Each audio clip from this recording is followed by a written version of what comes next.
The philosophy of Buddhism and Patanjali's yoga, similarities and differences. Have you ever wondered, what is the true path to attaining absolute peace? In the vast currents of philosophy and spirituality, two great systems of thought, Buddhism and Patanjali's yoga, have served as guiding beacons for millions in search of awakening. One asserts that selflessness is the key to liberation, while the other teaches that the separation between consciousness and matter is essential for achieving ultimate freedom. One system emphasizes meditative insight to observe the nature of reality, while the other lays the foundation for mastering the mind through the 8 limbs of yoga. Do these two paths converge at a common point, or do they lead to entirely different horizons? Let us embark on a journey to explore the fascinating similarities and differences between these profound wisdom traditions. Today, we set foot on a journey, not an external one, but a deep exploration within. This is not merely a pursuit of knowledge, but an encounter with our very essence. At the intersection of mind, ego, liberation, and enlightenment, we will discover answers that transcend all theories. But which path is the right one for you? Buddhism, with its emphasis on ego dissolution, or Patanjali's yoga, with its discipline of mental mastery? To understand this, let us open our minds and allow the timeless philosophies of the ancients to illuminate our steps on the quest for truth. Part 1. Similarities between Buddhism and Patanjali's yoga. Before delving into their differences, let us explore the core values that Buddhism and Patanjali's yoga share. Though they originate from different historical and cultural contexts, both systems embody timeless wisdom, guiding individuals toward awakening, inner peace, and liberation. What makes these paths so harmonized? Why have millions across the world sought them as a compass for life? Let's find out. 1. Though they follow different approaches. Both Buddhism and Patanjali's yoga share the ultimate goal, liberation from suffering. Both philosophical systems recognize that suffering is not an unchangeable reality but rather a result of attachment to illusions, clinging, and the fabrications of the mind. Buddhism emphasizes recognizing and letting go of the ego, while Patanjali's yoga advocates for the control and purification of consciousness to reach absolute stillness. Whether through the noble eightfold path or chitta vritti nirodha, the destination remains the same: liberation from the chains of suffering to attain true serenity and freedom. Buddhism begins with an unshakable truth: life is suffering, dukkha. However, suffering is not an inherent nature of existence but rather the consequence of attachment, ignorance, and craving. The Buddha did not stop at simply acknowledging suffering. More importantly, he delved into its root causes and provided a clear path to transcend it, the Noble Eightfold Path. This is not merely a method of practice but a guiding principle that leads individuals toward peace and enlightenment, enabling them to rise above the fluctuations of the world. Patanjali views suffering from a different perspective. The mind is disturbed by uncontrolled fluctuations, leading individuals to delusion and attachment. Unlike Buddhism, where suffering arises from ignorance and the ego, Patanjali's yoga philosophy points out that the uncontrolled movements of the mind are the root of all afflictions. Endless thoughts, memories, and mental chatter trap individuals in cycles of negative emotions, preventing them from connecting with their true essence. To overcome this, Patanjali proposes chitta vritti nirodha, the cessation of all mental fluctuations. When the mind becomes still, like a motionless lake, the practitioner can perceive reality clearly, no longer being swayed by worldly illusions. This leads to an important question: how can one control and guide the mind toward absolute stillness? The answer lies in Patanjali's eightfold path of yoga, where meditation becomes the key instrument for achieving liberation. 2. Emphasis on meditation.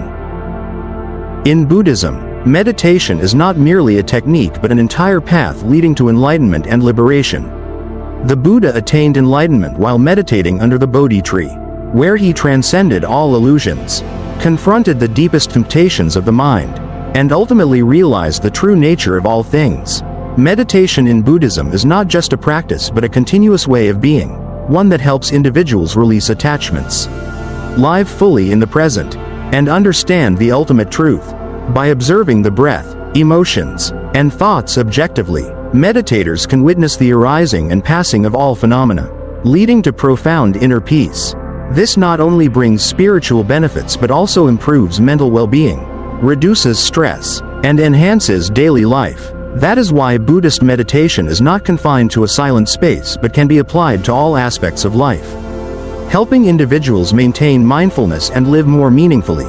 In Patanjali's yoga, dhyana, meditation, is one of the 8 limbs of Ashtanga yoga. It is not just a method of concentration but a crucial tool for purifying the mind, breaking free from illusions, and detaching from negative emotions. As practitioners go deeper into dhyana, they begin to experience absolute stillness, where restless thoughts gradually dissolve, making way for the clarity of pure consciousness. At this stage, the practitioner is no longer controlled by the fluctuations of the mind but attains unity with pure awareness, where the personal ego fades and gives way to a profound and eternal reality. This state is not merely an experience of silence but a comprehensive realization of the nature of existence, where there is no longer a distinction between subject and object, between the self and the universe. At this level, the mind becomes like a transparent mirror, reflecting all things as they are, without distortion from subjective perspectives or habitual thought patterns.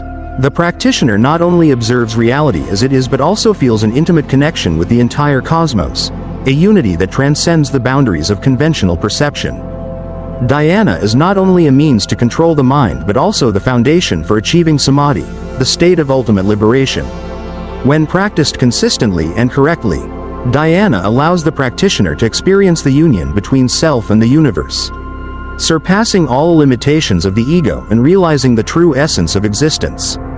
Therefore, dhyana is not only beneficial for mental clarity but also serves as a gateway to self-awareness, sustainable spiritual growth, and living in complete serenity.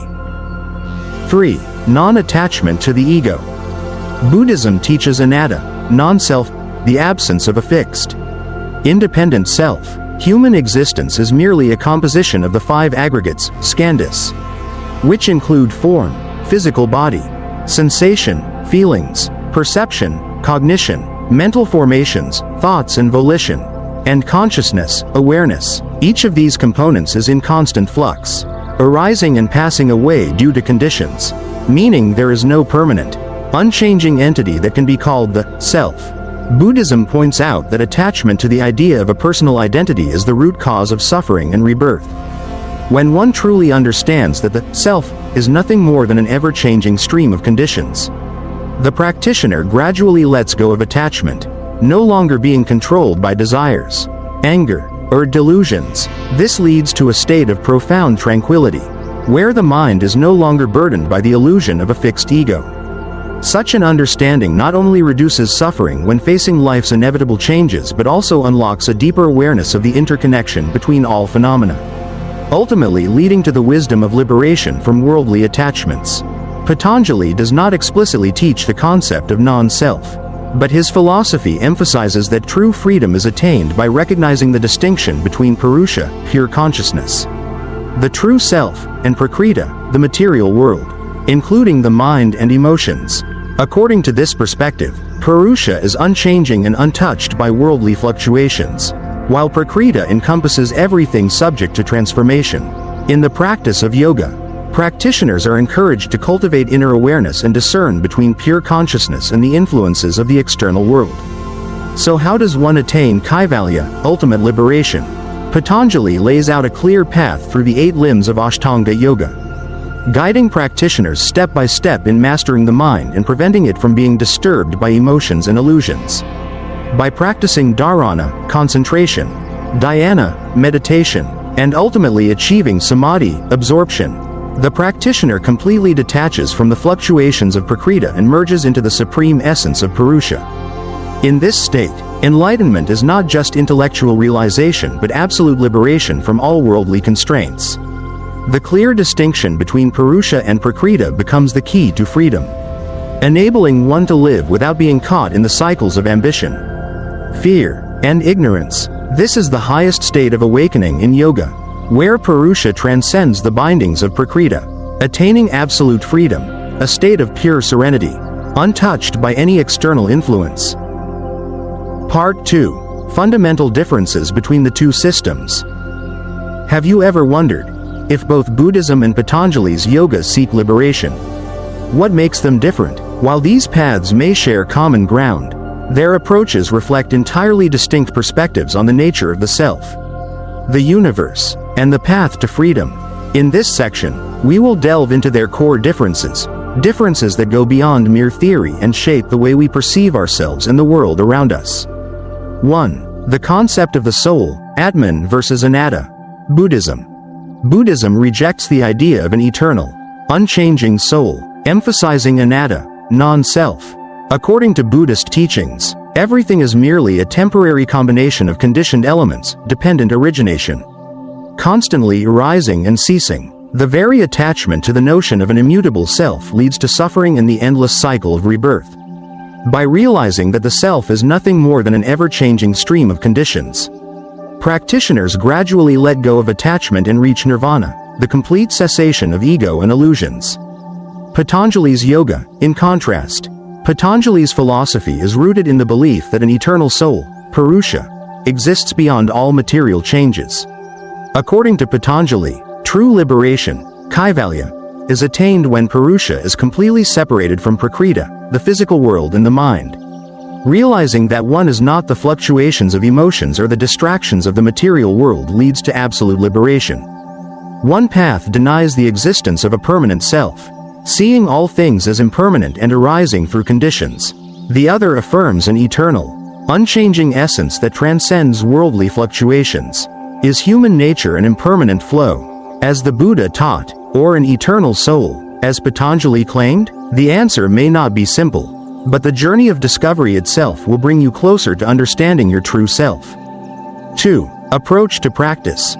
When it comes to spiritual practice, these two systems differ not only in method but also in their fundamental approach to liberation. Buddhism emphasizes mindfulness, sati, a state of awareness in every moment of daily life. It teaches that liberation does not come from effortful control but from letting go, observing, and understanding the nature of all phenomena. Through every breath, every action in daily life, practitioners gradually realize the impermanence of all things, reducing attachment and attaining peace. Patanjali's yoga follows a structured system, Ashtanga Yoga, the 8 limbs of yoga, starting with ethical precepts, yama, niyama, progressing through physical discipline, asana, breath control, pranayama, and culminating in deep meditation, dhyana, leading to samadhi, ultimate liberation. Here, mental control is key, guiding practitioners from external discipline to inner mastery, from conscious effort to pure awareness. One path teaches letting go to see the truth, while the other cultivates discipline to attain union. Which approach will you choose in your search for liberation? Buddhism emphasizes mindfulness in all aspects of life.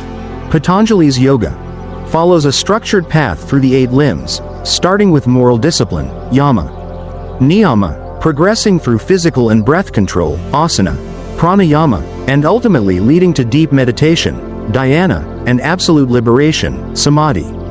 This is a systematic journey of self-purification, where each step builds upon the next, leading the practitioner further along the spiritual path. 3. The concept of liberation. Liberation is a central concept in all spiritual traditions. But do Buddhism and Patanjali's yoga define it in the same way? If both seek the highest freedom, what truly sets them apart? Buddhism. Liberation, nirvana, in Buddhism is the complete cessation of craving, ignorance, and the cycle of rebirth. According to the Buddha, humans remain trapped in samsara, the cycle of birth and death, because of their attachment to self, desires, and illusions. When one realizes the impermanence of all things and abandons all attachments, nirvana is attained, a state beyond suffering, beyond all conditioned existence.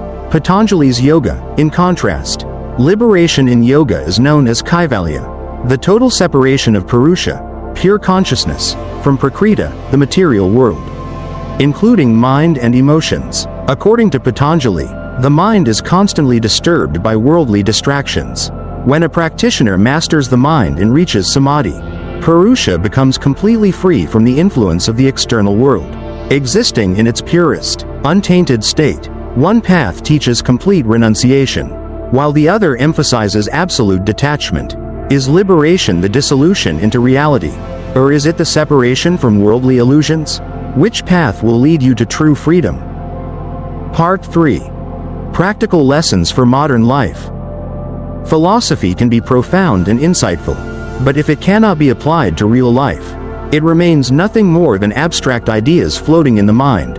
So how can the teachings of Buddhism and Patanjali's yoga serve as guiding principles for modern individuals to live better and find happiness?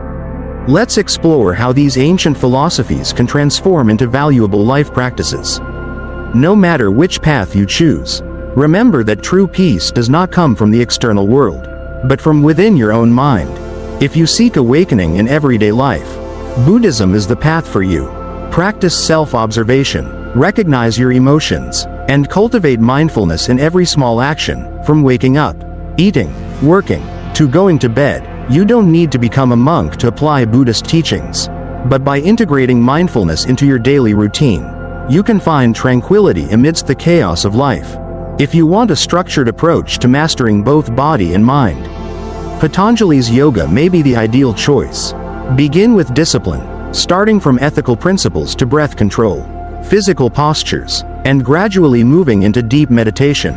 Step by step, you will realize that true strength does not lie in controlling the external world, but in mastering yourself. One path teaches you to live mindfully in every moment, while the other helps you gain control over all aspects of body and mind. Which path will you choose to take charge of your own life? No matter which path you choose, remember that peace does not come from the outside world, but from within your own mind. If you seek awakening in everyday life, Buddhism is the path for you. If you want to systematically master both body and mind, Patanjali's yoga may be an excellent choice. Conclusion.